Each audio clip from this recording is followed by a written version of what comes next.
Vamos a ir a la palabra del Señor. Yo quiero que vayamos al segundo libro de Crónicas, al capítulo 7. Segundo libro de Crónicas, capítulo 7. Vamos a estar leyendo un pasaje que para los que llevamos tiempo en el Señor, seguramente lo hemos escuchado, lo hemos leído muchas veces, habremos escuchado seguramente alguna predicación en algún momento, pero yo quiero que nosotros lo leamos porque en este texto quiero que nosotros podamos descubrir o al menos encontrar algunos aspectos que son muy importantes también para nuestra vida desde la perspectiva en la que Dios nos quiere poner, y es en la perspectiva de intercesores. Sabéis que llevamos ya 2 semanas hablando acerca de la intercesión. Llevamos hablando acerca de la importancia que Dios busca hombres y mujeres que se conviertan en intercesores. ¿Qué es un intercesor? Bueno, lo que Dios estaba buscando cuando le dice a Ezequiel: yo busqué a alguien que levantase vallado y se pusiese a la brecha, pero no lo hallé. Dios sigue buscando hombres y mujeres que no miran solamente su propia realidad, sino que son capaces de estar en las manos de Dios y mirar un poco más allá de su propia realidad. Eso es un intercesor. Un intercesor es alguien que decide ponerse entre Dios y la necesidad. Porque aquel que está pasando la necesidad o aquel que está viviendo una realidad no la puede cambiar, no la está logrando cambiar. Entonces el intercesor se pone delante de Dios y le dice: Señor, mira la realidad que estamos viviendo, yo te pido que intervengas tú, conforme tu corazón, conforme tu gracia, conforme tu misericordia, que tu voluntad se haga, Señor. El intercesor siempre está buscando que la voluntad de Dios se haga. Y estuvimos viendo que el intercesor, claro, no es una cuestión de ponerse a hablar a Dios. El intercesor tiene que ser guiado por el Espíritu Santo. ¿Lo sabías a eso, no? Él es el que nos tiene que guiar. Porque cuando tú eres guiado por el Espíritu Santo, ya no oras por lo que tienes en la cabeza y nada más. Oras por lo que Dios tiene en su corazón. Y así es como muchas veces el intercesor puede estar orando incluso por situaciones y circunstancias que ni sabe el por qué está orando. No lo entiende, pero lo hace porque ha interpretado que aquel que le está poniendo esa carga en el corazón no es su mente, es el Espíritu Santo de Dios. Y Dios busca, y Dios puede hacer de todos nosotros verdaderos intercesores. Porque la intercesión es un ministerio de la iglesia, aunque desde luego hay personas que específicamente Dios les toma para ir un paso más allá. Pero es como si habláramos de la alabanza. La alabanza no es un ministerio de los que están aquí arriba. La alabanza es un ministerio de la iglesia. Es la iglesia la que tiene que alabar a Dios. ¿Lo sabías eso? Aunque no tengas oído ni para dar palmas. Da igual. Tú puedes alabar a Dios y glorificar. Y aquí están los hermanos que, bueno, entonan un poquito, saben algo de música, nos ayudan. Pero la alabanza, hermanos, no depende de lo que aquí arriba pasa. Depende de lo que aquí dentro está pasando en el corazón. Y la intercesión es lo mismo que la evangelización. Es un ministerio de la iglesia. Cuán hermosos son los pies de los que anuncian la buena nueva de salvación. La realidad es que el evangelio tiene que llegar y correr, pero ¿a través de quién? ¿Pura y exclusivamente de los evangelistas? No, la iglesia es la que evangeliza, y de entre la iglesia, de entre el cuerpo de Cristo, puede que Dios use de manera determinada a uno, a otro o a otro para darle una capacidad sobrenatural específica en momentos determinados. Pero hermanos, yo he estado compartiendo ministerios, momentos, campañas con evangelistas, y los evangelistas tienen muy claro que ellos están puestos para la edificación del cuerpo. Y entonces la iglesia recibe ánimo, cobra ánimo. ¿Qué es lo que hace la iglesia? Cumple su ministerio. ¿Cuál es el ministerio de la iglesia? Compartir la palabra de Dios, hacer discípulos que sean capaces de hacer ellos también otros discípulos.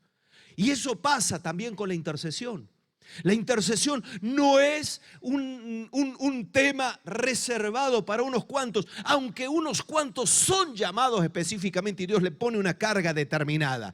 Pero tú y yo tenemos que convertirnos en intercesores. No podemos, de la misma forma que tenemos que alabar a Dios, de que tenemos que evangelizar, que tenemos que servir, de la misma forma nosotros tenemos que convertirnos en intercesores. Y este pasaje que vamos a leer tiene que ver con aquello que Dios está dispuesto a hacer cuando se levanta una verdadera y una correcta intercesión. Y dice la palabra. Vamos a leer desde el versículo 11, aunque yo me voy a detener desde el 14, que aquí aparecerá el texto y demás, porque yo hoy os voy a hablar del corazón del intercesor. Porque ya sabemos lo que tenemos que hacer y quién nos tiene que guiar. Pero el intercesor tiene que tener un corazón, unas características en su corazón, unas verdaderas marcas en su vida que le ayuden a interceder conforme Dios quiere. Y dice la palabra en el versículo 11 del capítulo 7, terminó pues Salomón la casa del Señor y la casa del rey.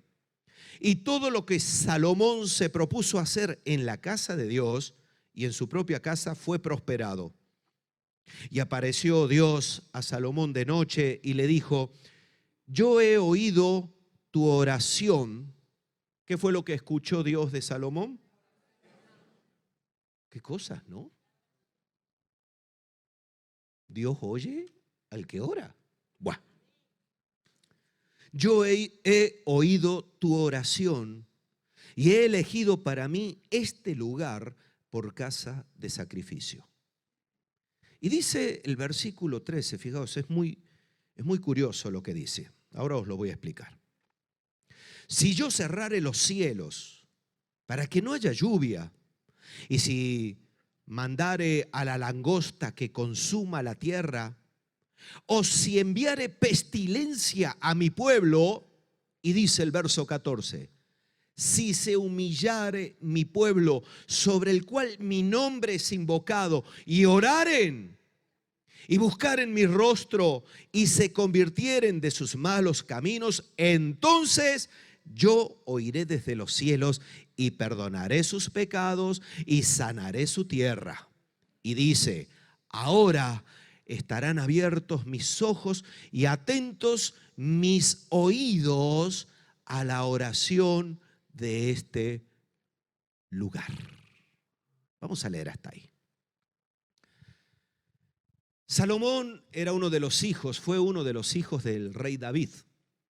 El rey David siempre tuvo en su corazón un anhelo y era edificar una casa, es decir, un templo, donde pudiera manifestarse la presencia de Dios y donde allí el pueblo pudiera acudir sustituyendo al tabernáculo, sustituyendo a ese espacio que Dios había preparado para moverse en el desierto. Cuando llegan ya a la tierra prometida, claro, lo que marcaba la presencia de Dios era el arca del pacto.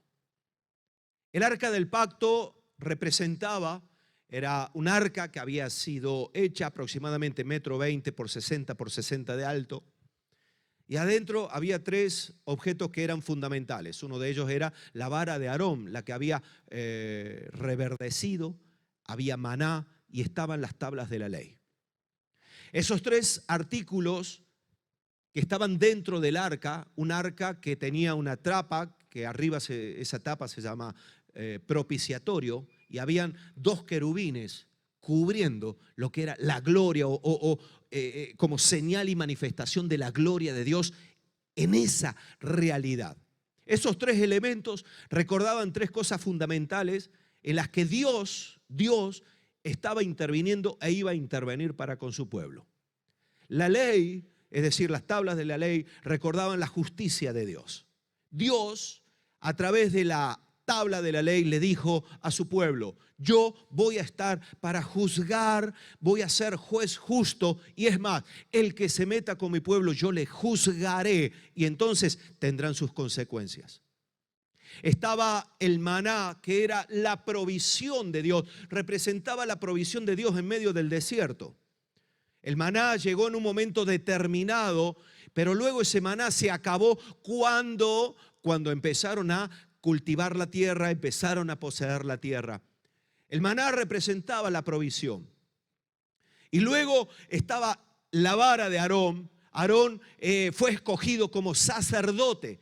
Es decir, dice Dios, el orden que yo he establecido para la relación conmigo es algo que no puede perderse. Todo eso estaba dentro del arca.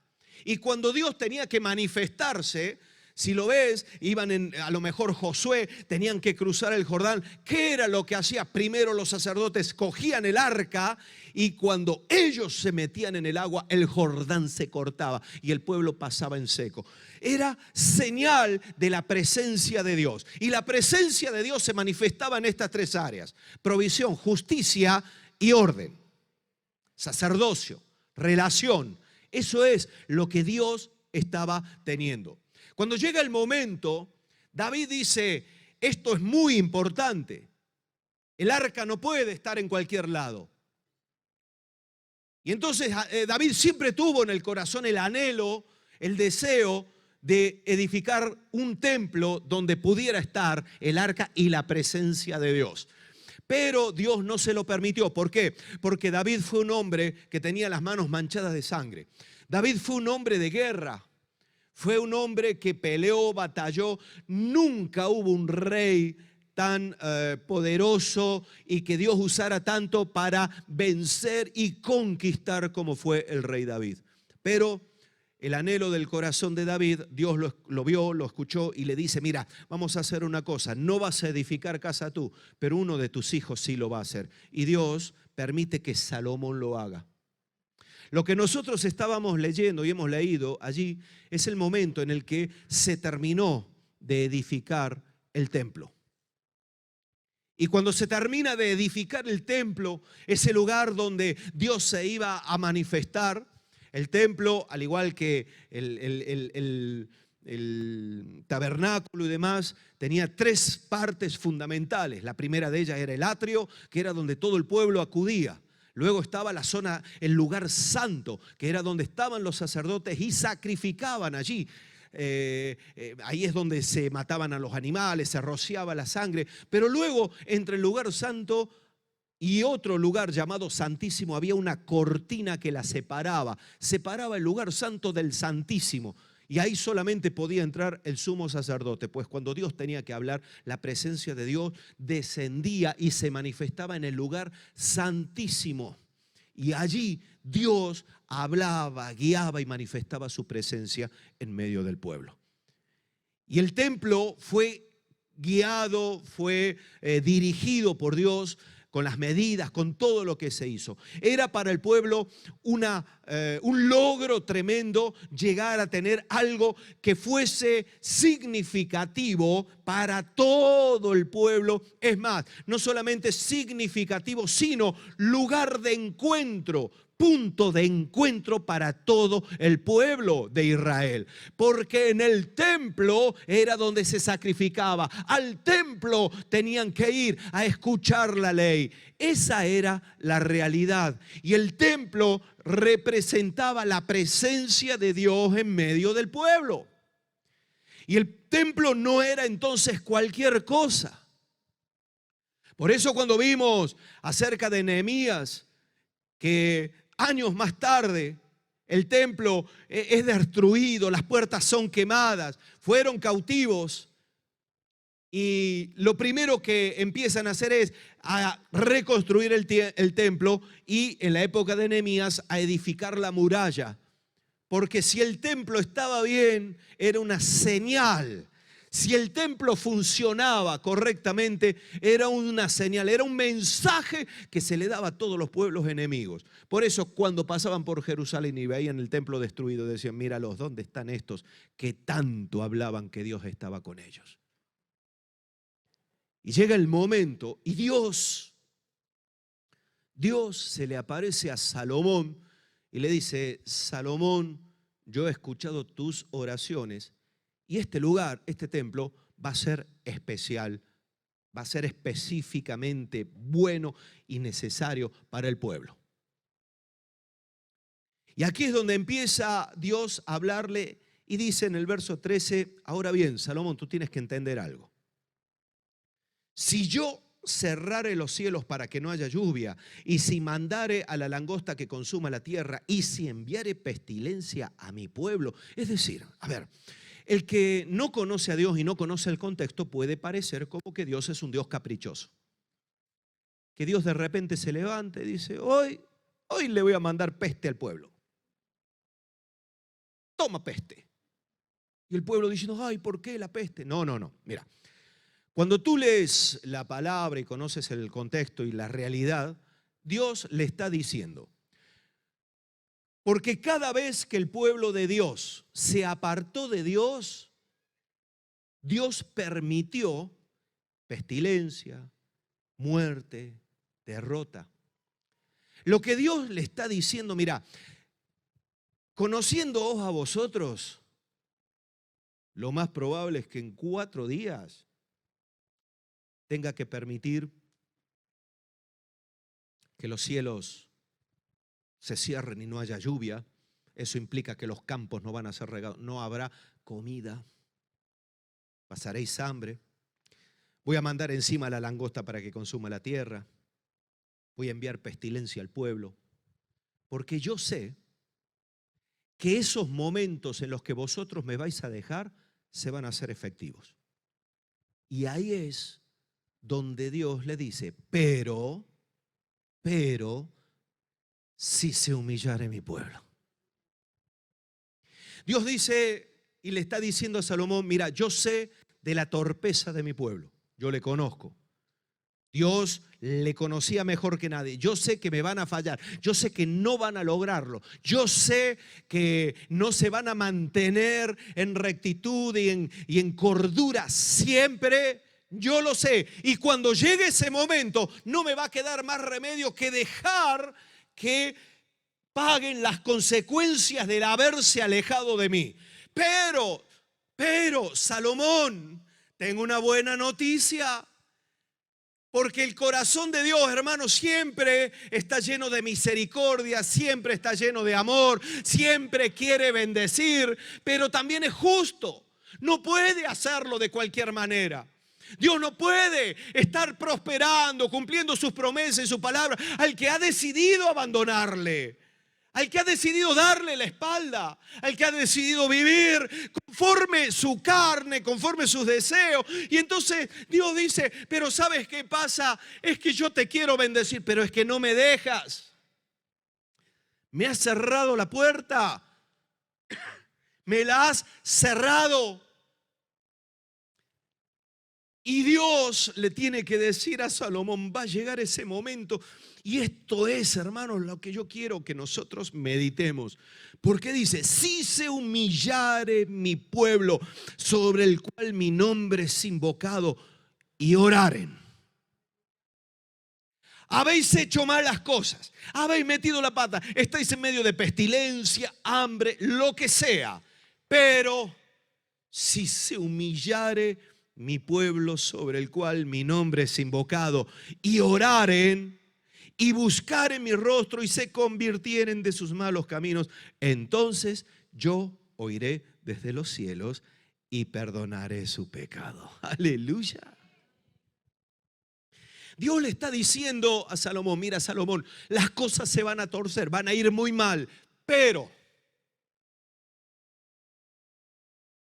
si hay intercesores y se levanta intercesión en este lugar, yo voy a oír.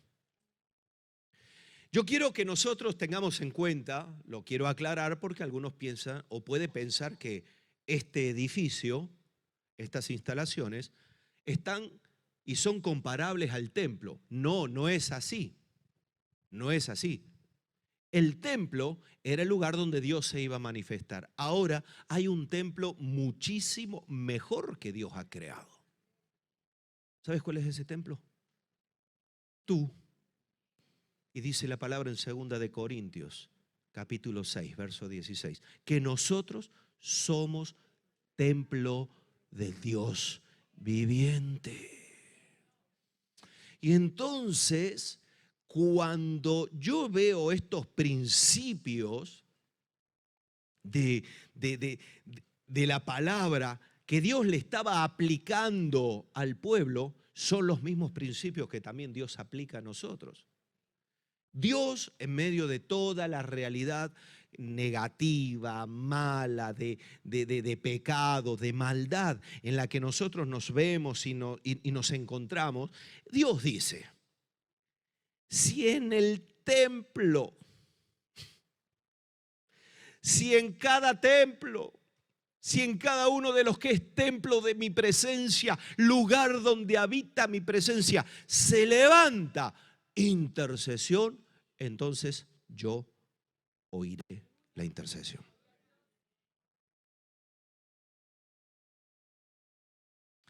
Por eso no es una locura, no son una locura las palabras de Jesús cuando les dice a los discípulos, hablándoles de la oración, pedid y recibiréis. Pero yo le estaba hablando a pescadores, no eran sumos sacerdotes.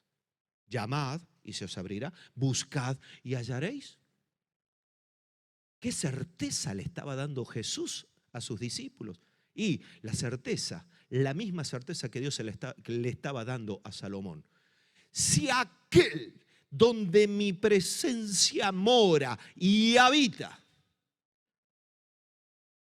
intercede, yo le voy a escuchar. ¿Qué te parece? ¿Buena noticia o no? Es tremendo. Pero claro, por eso os decía, aquí Dios le habla a Salomón acerca de unas ciertas condiciones que tenían que darse.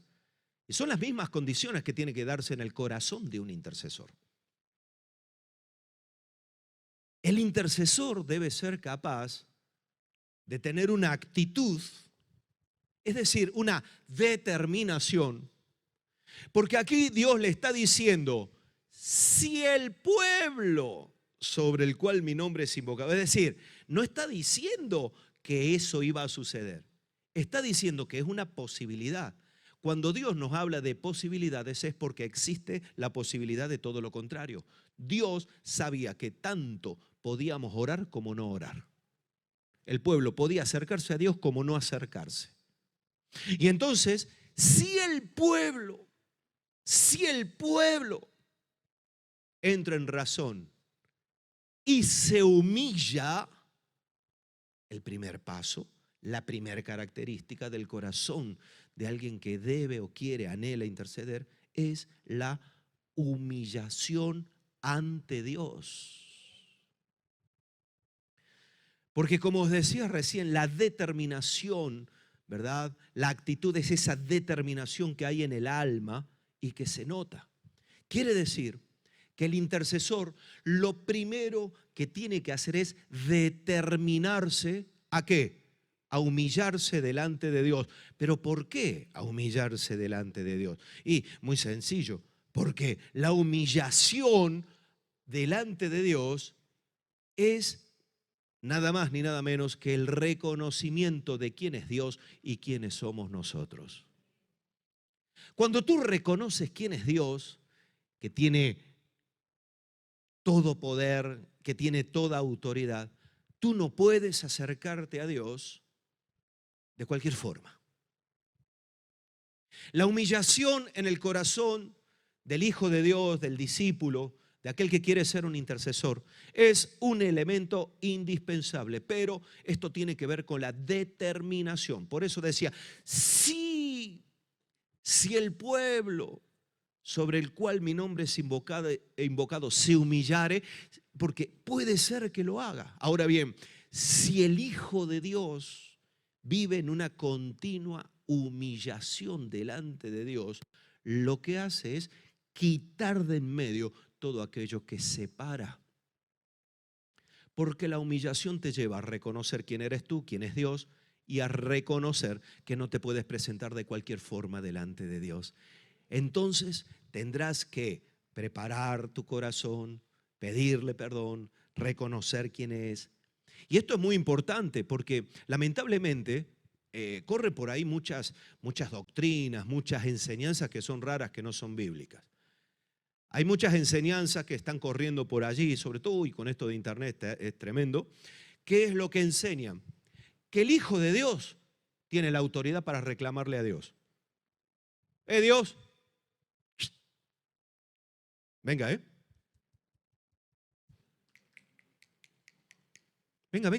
venga. El trabajo, mi trabajito, yo lo reclamo. Usted es Dios, usted está comprometido a bendecirme a mí. Y Dios dice, este Dios es argentino.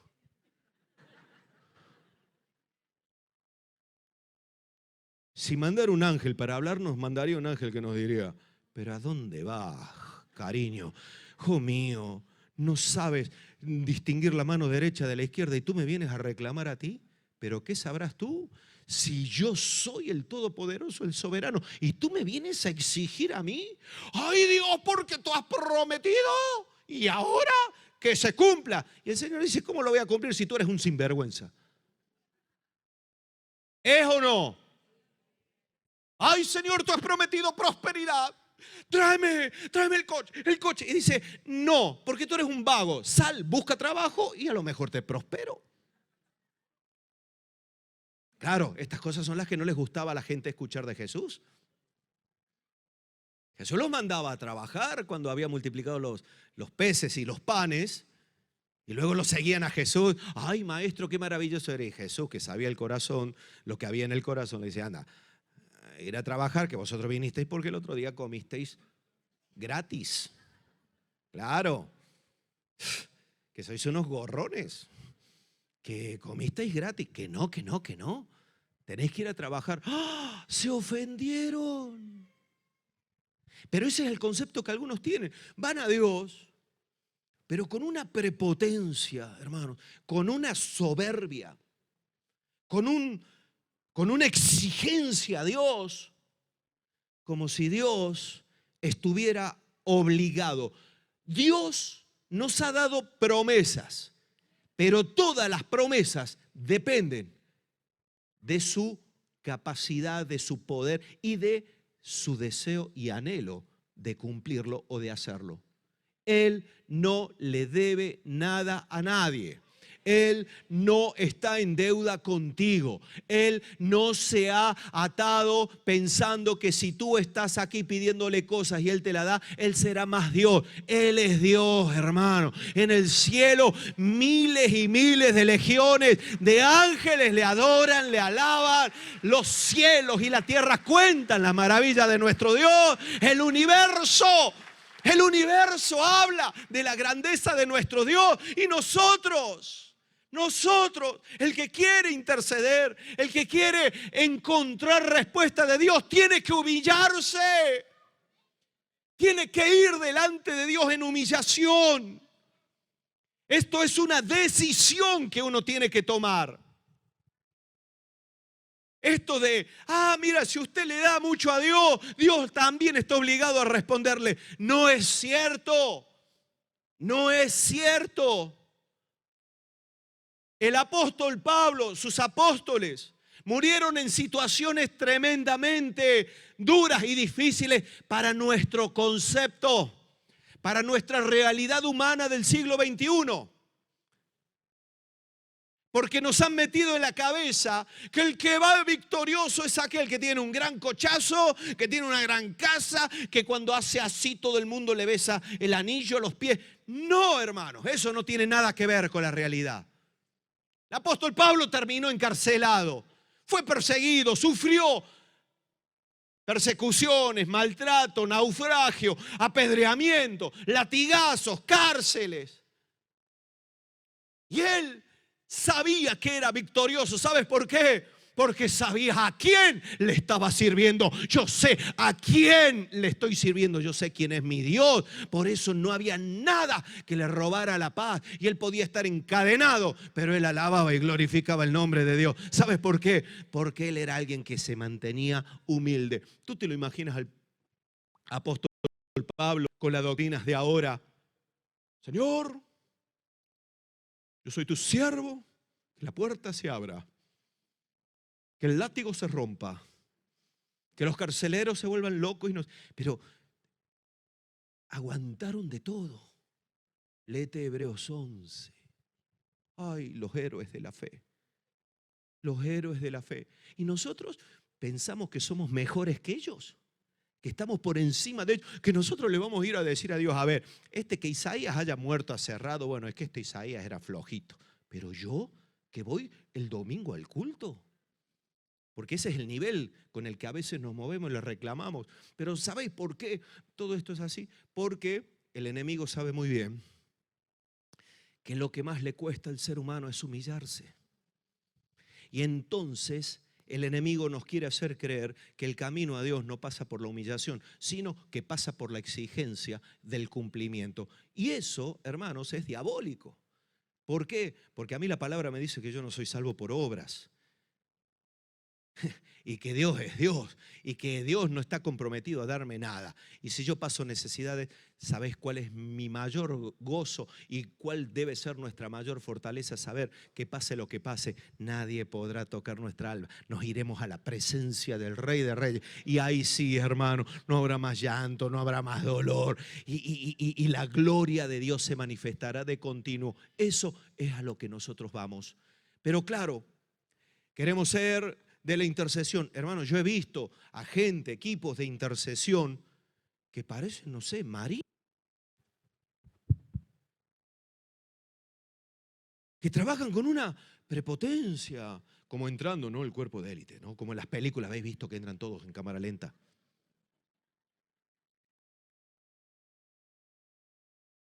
Y hacen así con el ojo clínico. Como Robocop, mirando. Venga aquí, que voy a interceder por usted. Usted, pero por favor, el intercesor es alguien que ha entendido que depende de Dios, que Dios se ha comprometido, pero que está allí para decir, Señor, ten misericordia, ten piedad. Señor, yo sé que tú me oyes, pero eso no me da ningún derecho, Señor. Tú eres Dios, tú eres el Señor. Tú me has permitido estar aquí gracias a la sangre de Jesús derramada en la cruz del Calvario, no por mis propios méritos, sino por lo que Cristo hizo. Y cuando Dios nos ve a través de la sangre de Cristo. Y cuando nosotros metemos la pata, menos mal que tenemos un intercesor. Ese se llama Jesucristo de Nazaret, que está a la diestra del Padre intercediendo por nosotros continuamente. Continuamente. Entonces nosotros queremos interceder. ¿Tú quieres ser un intercesor? Tendrás que humillarte. Tendrás que humillarte. Y yo con esto matizo y cierro este punto. La humillación no es una cuestión de apariencias. Hay gente que parece muy humilde, que tú lo ves así. Tú le estás hablando y te miran hacia abajo. Vale. ¿Cómo, hermano? ¿Cómo? ¿Qué me? Vale. Humildad. Ay, dice, ay, qué humilde, qué humilde. Cuando te das vuelta, ¿pero qué se ha pensado este? ¿A dónde va? Pero a mí nadie me dice que yo voy a venir a limpiar. Yo voy a venir a limpiar, siervo de Dios como yo. Y uno dice, oiga, le ha dado el ataque. Pero tú hablas con ellos. Amén, amén, amén. Eso no es humildad, eso es hipocresía. El hipócrita, la palabra hipócrita significa actor. Estamos actuando. A ver, ¿cómo tiene que ser la apariencia de alguien que está en la iglesia? Y bueno, por eso algunos conmigo se rompen los esquemas. Pero este pastor, ¿qué tal? ¿Cómo va? Esto, de carne y hueso. Me gusta el fútbol. No voy a hablar de equipos ni de nada. Quedaos tranquilos, ¿vale? No quiero amargar el corazón de nadie, ¿vale? Dios está operando ahí, dejarlo ahí. Pero, ¿por qué? Porque la imagen del pastor tiene que ser aquel que entra con la corbata, un nudo de corbata así grande como el monitor ahí.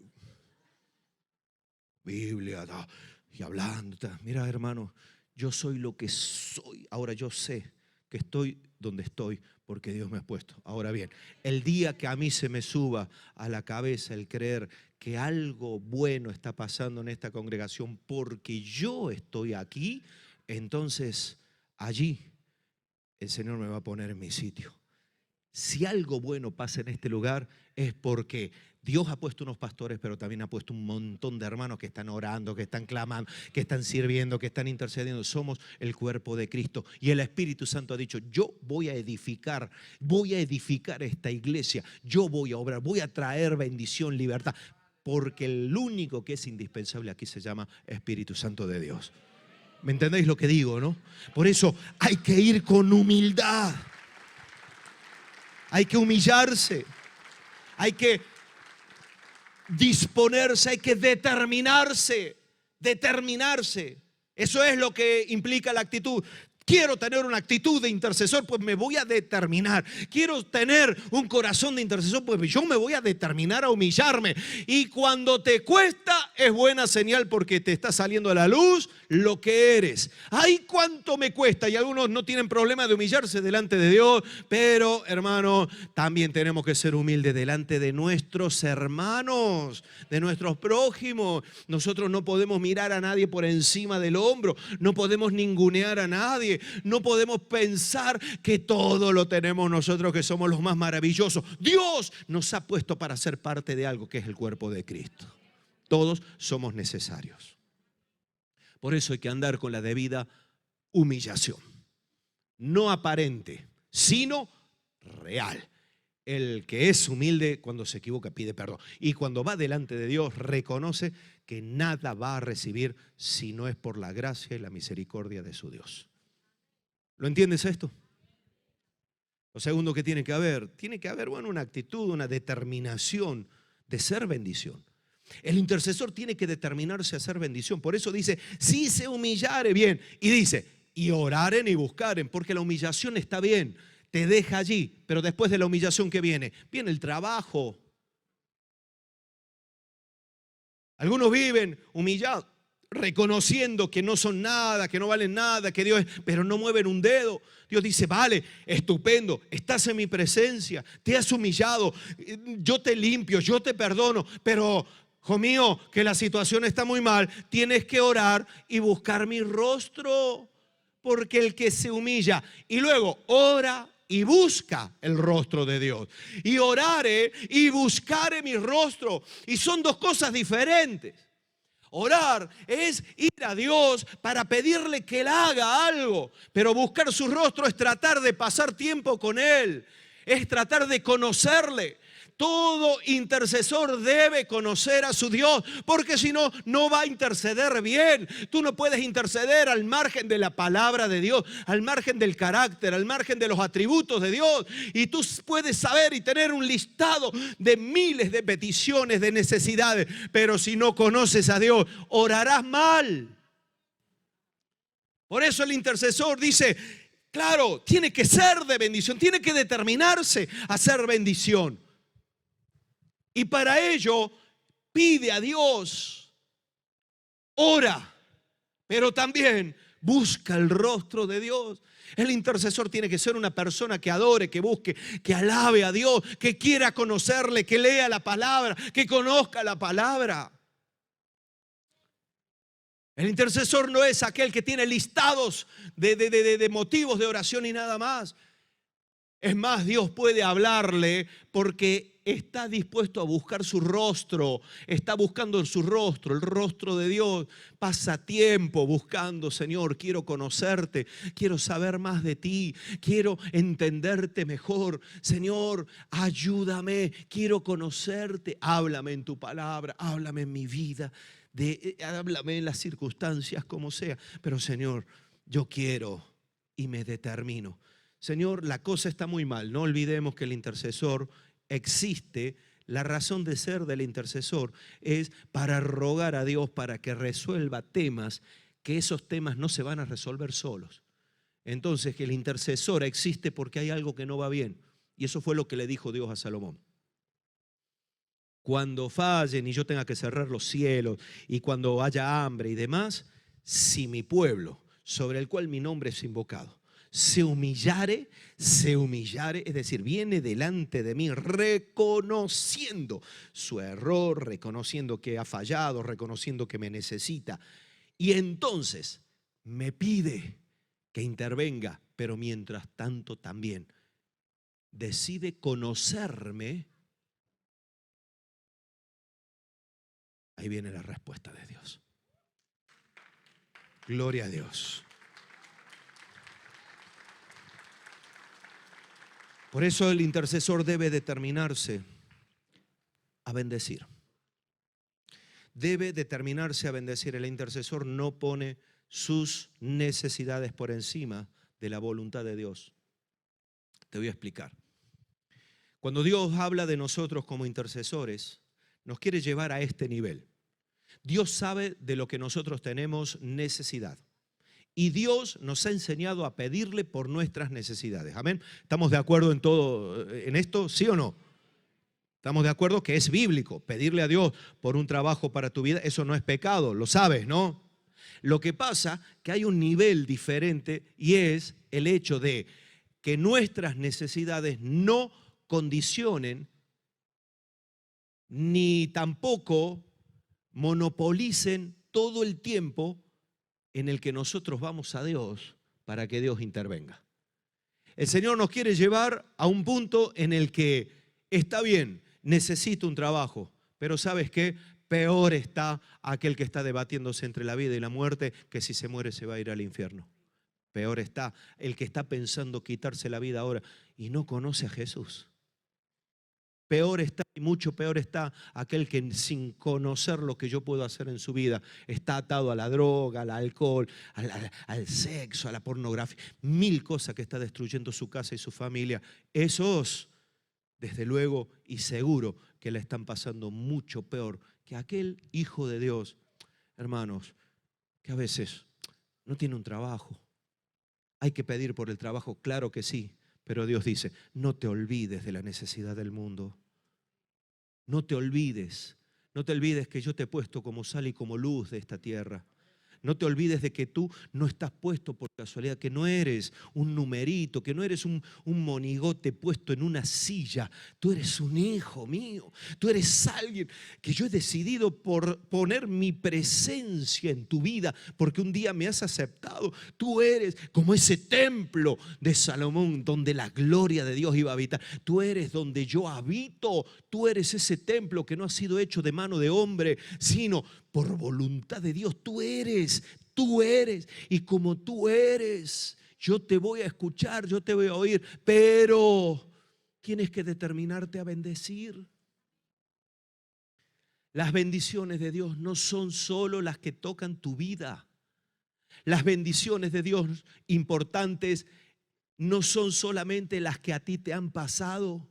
Yo me alegro, me gozo, es una bendición ver a Alat corriendo por allí, ¿verdad? Que nuestra hermana Nancy fue sanada por el Señor, ha quedado embarazada, nació Alat, ahora viene el otro que están debatiendo qué nombre poner. Bueno, eso es otro tema. Me alegro, pero si esta hermana dice, ay, bueno, como yo ya recibí, la que no lo recibió, que espabile y que ore. Qué egoísmo, ¿no? Qué actitud más miserable. ¿Está la hermana por ahí? ¿Sería una actitud miserable o no? Ah, como yo tengo trabajo, a mí qué me importa que tú no tengas trabajo y pases hambre. Ah, como yo me voy, puedo irme, qué sé yo, de vacaciones, mis hijos están bien, tengo salud. A mí qué me importa que tú estés enfermo y te estés debatiendo entre la vida y la muerte, luchando contra una enfermedad que es mortal. El intercesor no piensa así.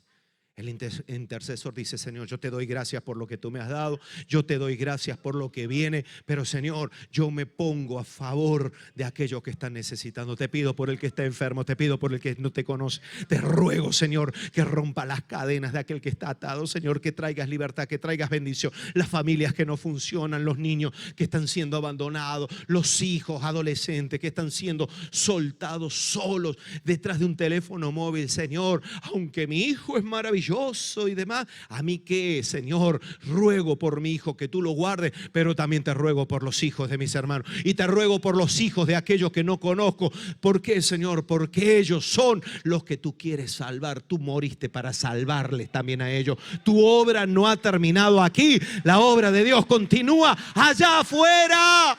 350.000 personas que nos rodean, 640.000 en Navarra, sin ir más lejos, 48 millones de españoles, más de 7.000 millones en el mundo. Y Dios los está viendo a todos. Y Dios los está viendo a todos. Y cuando tú piensas en una caja de operación niño de la Navidad, tú, ay, qué bien, qué majo, qué bueno que soy. Tienes que pensar con un corazón de intercesor: Señor, me va a costar 25 euros, 30 euros. Ay, Señor, ¿de dónde lo voy a sacar? Pero provéeme. ¿Sabes por qué? Porque yo te ruego por este niño que la vas a recibir. No le conozco, no sé quién es y demás, pero Señor, que el amor tuyo se manifieste. Es que eso es lo que hace el intercesor. Se determina a bendecir. Algunos están perdiendo la vida, no hacen nada. ¿Sabes por qué? Porque esperan la oficialidad del ministerio. Ay, yo quiero estar en la alabanza. No, no hay lugar, hermano. Ay, vale. Quiero estar en los ujieres porque ahí veo que hace falta gente. Hermano, interceda. Clame. Interceda por los de la alabanza, interceda por los ujieres, interceda por el pastor, que buena falta le hace. O sea, interceda por todo, clame, busque de Dios. Determínese a ser de bendición. Determínate, hermano, a ser de bendición. Y no solamente a que la bendición te llueva a ti y ahí terminó todo. Y por último dice: y se convirtieren de sus malos caminos. ¿Os dais cuenta cómo las cosas malas que vienen no son dadas por Dios de forma caprichosa? Es que Dios dice: es que no te puedo bendecir porque te has ido por un mal camino. Claro,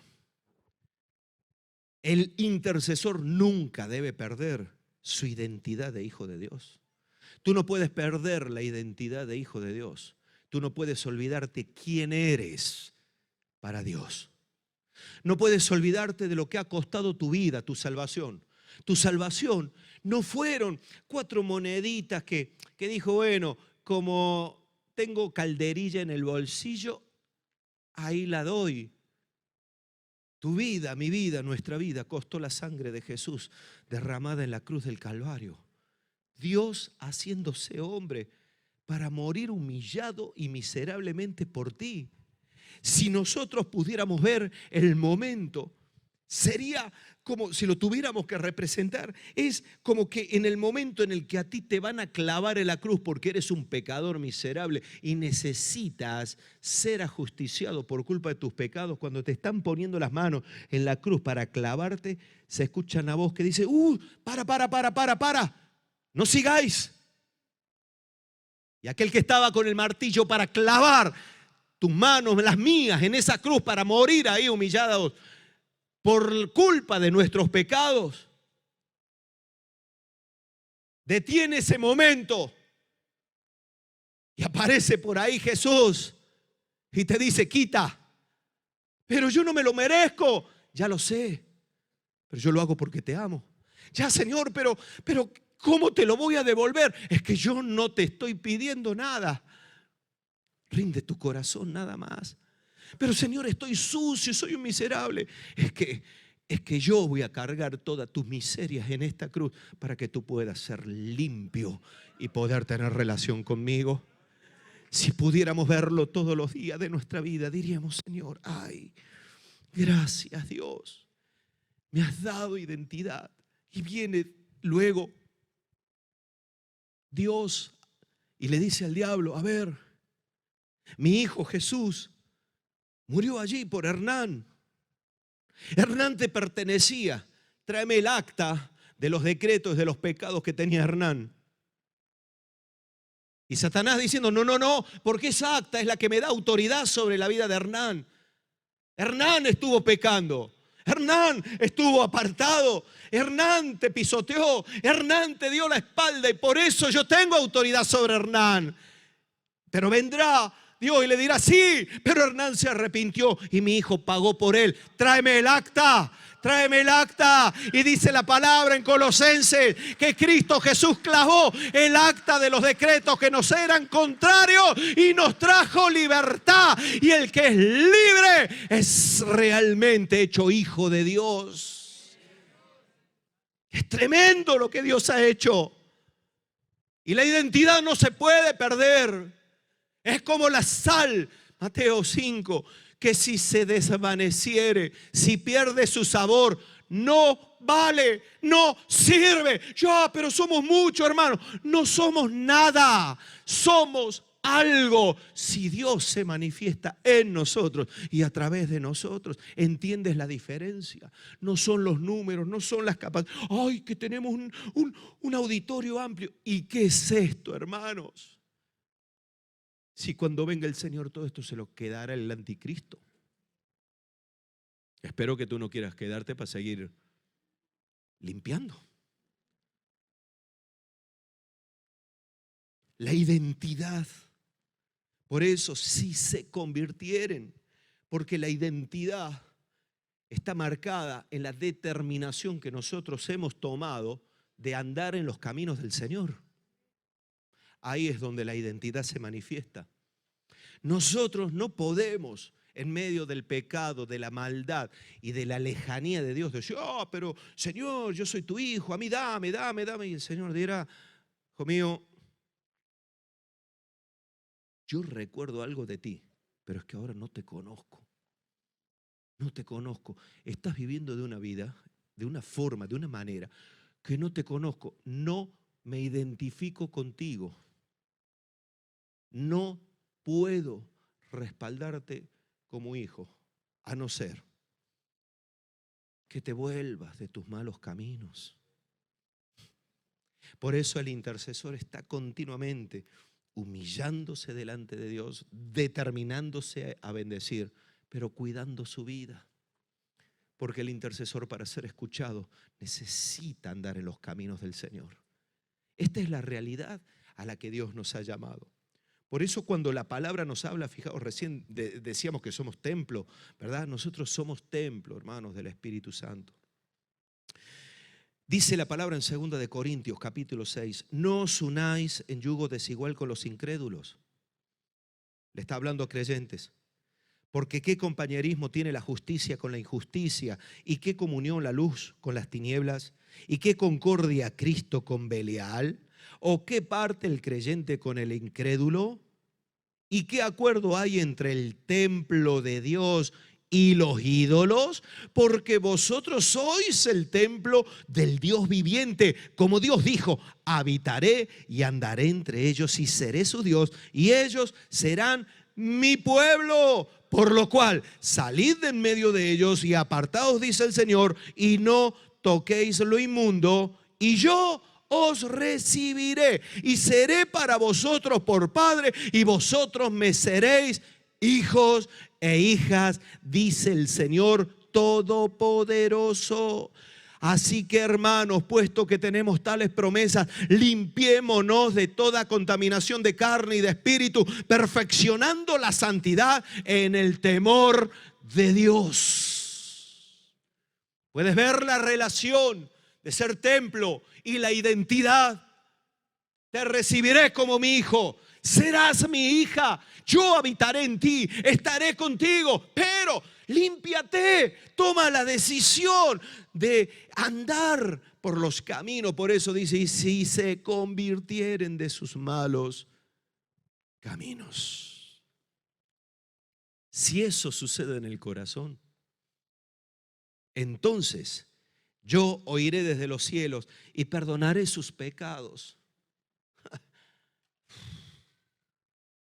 Pero solo esto me va a costar, Señor, mis pecados, la sinvergüencería que tengo de toda mi vida. Solamente eso, el humillarme delante de ti. Sí, sí, sí. Sanaré su tierra.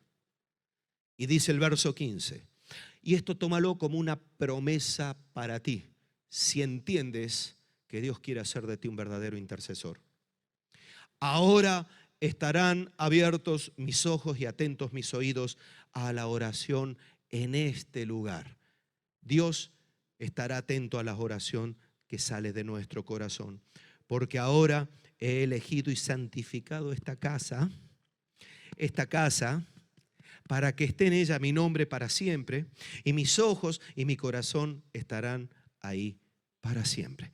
Los ojos y el corazón de Dios estarán sobre ti. Pero si yo, sí, tú, yo y los que estamos aquí, ni uno merecemos ni valemos un duro. Pero Cristo Jesús dijo, yo cojo lo más vil y menosprecio. Esto que todo el mundo lo tiene como desecho, yo he decidido convertirlos en templo. Los voy a limpiar, les voy a pintar, todas las grietas que tengan, las voy a arreglar. Si hay que cambiar puertas, las cambio. Si hay que, Dios hace todo y Él viene y mora aquí entre nosotros. Entonces dice, la oración, lo que salga de este corazón es lo que los oídos de Dios estarán atentos para escuchar. Insisto, Jesús no dijo una locura. Pedid y recibiréis.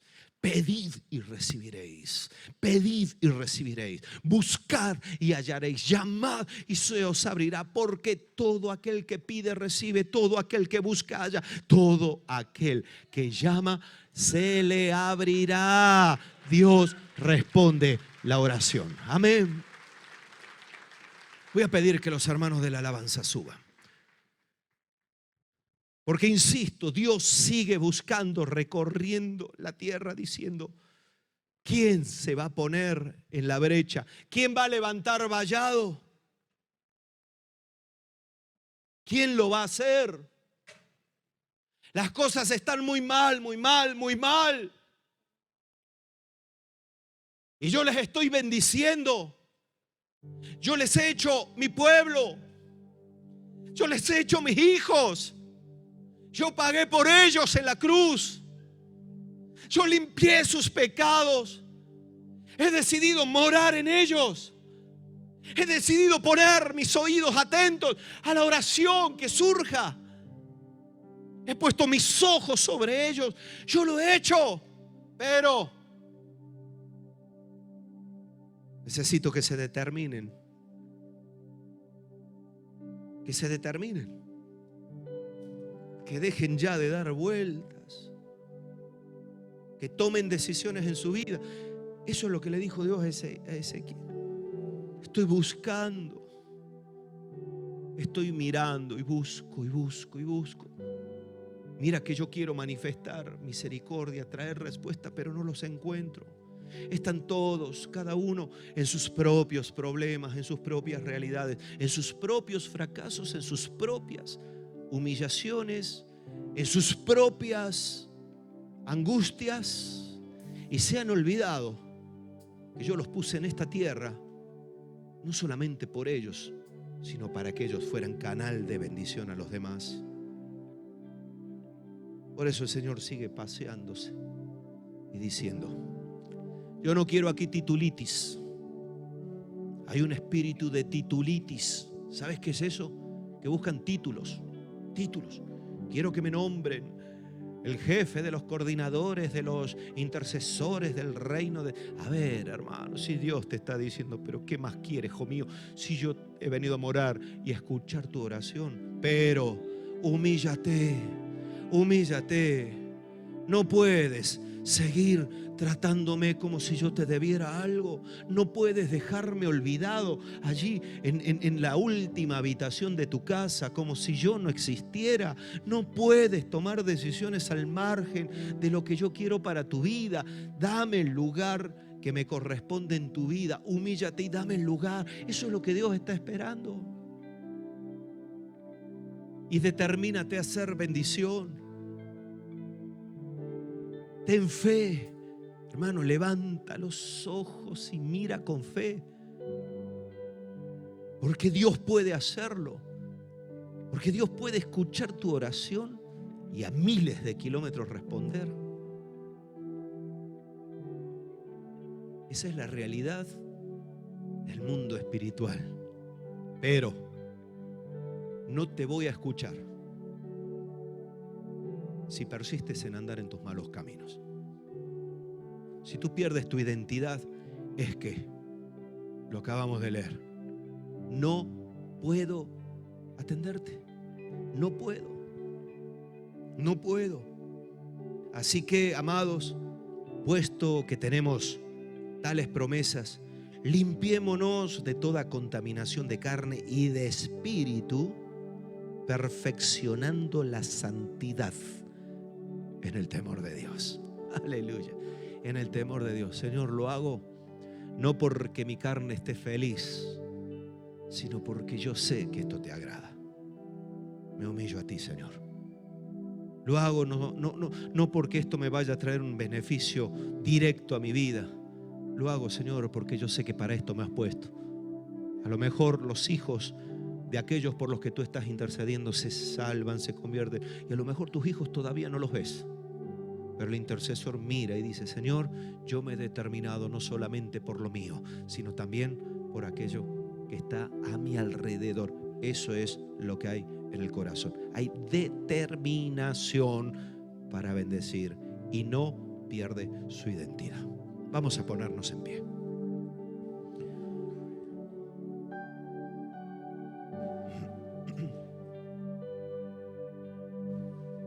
Yo quiero terminar este tiempo recordando lo que he dicho desde el momento que empecé a compartir esta palabra hoy acerca de lo que es el ministerio de la iglesia. El mundo no necesita millones de cristianos, necesita miles de intercesores. Es diferente. Tú puedes cambiar tu estatus hoy. Tú puedes ser uno más del montón o convertirte en aquellos que son escuchados por Dios, que son atendidos por Dios, que son vistos por Dios, que son guiados por Dios, que son dirigidos por Dios. Yo hace años con mi esposa tomamos ya la decisión. Dijimos: Señor, queremos ser de bendición. No hay nada más importante. Por eso, Señor, miramos hacia adelante. Y hermanos, a veces se hace duro tener que estar intercediendo por aquellos que te hacen la vida imposible. Pero a eso es a lo que Dios nos ha llamado. A veces se hace duro para la carne tener que estar clamando y pidiendo misericordia y amor de Dios por aquel que está hablando mal de ti, que se está metiendo contigo, que te está criticando, cuestionando. Pero ¿sabes quién se siente ofendido y con malestar? La carne. El espíritu nunca se siente ofendido. Por eso tenemos que ser guiados por el Espíritu Santo. Y el que intercede trae bendición. Y lo más importante, no pierde identidad. Dios no me ha llamado a ser juez de nadie.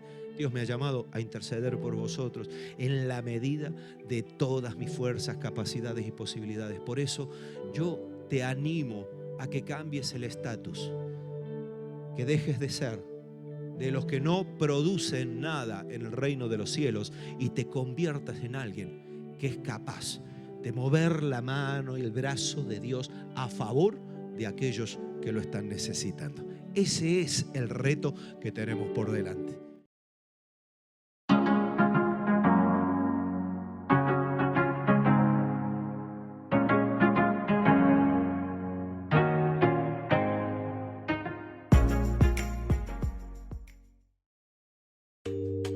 Ya está abierto el plazo para solicitar tu certificado de donativos.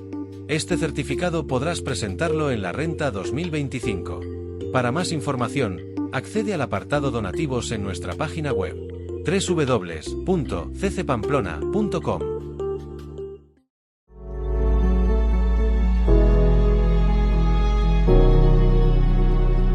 Nos alegra que hayas conectado con nosotros. No olvides que si necesitas oración, hablar con alguien o algún tipo de ayuda, llámanos o envíanos un WhatsApp a los números que aparecen en pantalla. O si lo prefieres, escríbenos. Estamos para ayudarte.